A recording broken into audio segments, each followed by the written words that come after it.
हिमाचल प्रदेश, खासकर मंडी जिले में हाल ही में हुई भारी बारिश और बाढ़ ने विनाशकारी दृश्य पैदा किए हैं। तस्वीरों में साफ दिख रहा है कि किस तरह नदी नालों के उफान पर आने से लोगों के घर तबाह हो गए हैं और बड़े बड़े पेड़ जड़ों से उखड़कर घरों तक पहुंच गए हैं। यह वास्तव में हृदय विदारक है और हमारी संवेदनाएं सभी प्रभावित लोगों के साथ हैं।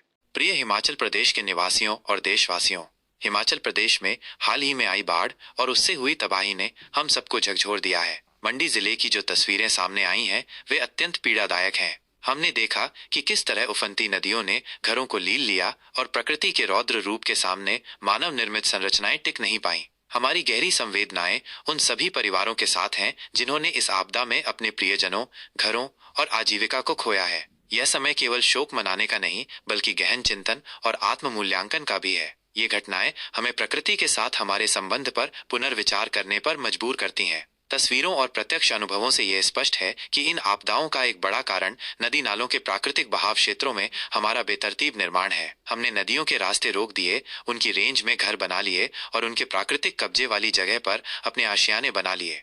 जब प्रकृति अपना मार्ग तलाशती है तो वह किसी नियम या पटवारी की निशानदेही का इंतजार नहीं करती, वो अपना रास्ता खुद बनाती है। इसलिए भविष्य में ऐसी घटनाओं को रोकने के लिए हमें कुछ महत्वपूर्ण कदम उठाने होंगे और एक सामूहिक जिम्मेदारी लेनी होगी।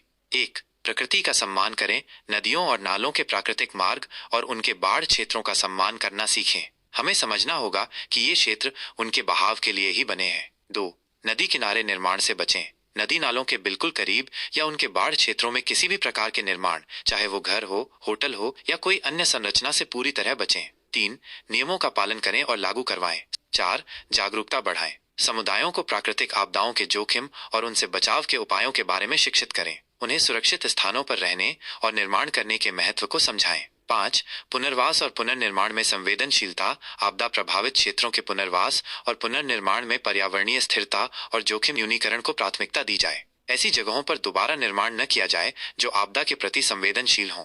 यह आपदा हमें एक कठोर सबक सिखाती है। प्रकृति के नियमों की अनदेखी करने का परिणाम विनाशकारी होता है। आइए इस दुखद अनुभव से सीख लेकर हम भविष्य के लिए अधिक सुरक्षित और प्रकृति के साथ सामंजस्य बिठाने वाले समाज का निर्माण करें। हमें ये सुनिश्चित करना होगा कि आने वाली पीढ़ियों को ऐसी त्रासदियों का सामना न करना पड़े। अपने घरों को सुरक्षित बनाएं और प्रकृति को उसका स्थान दें।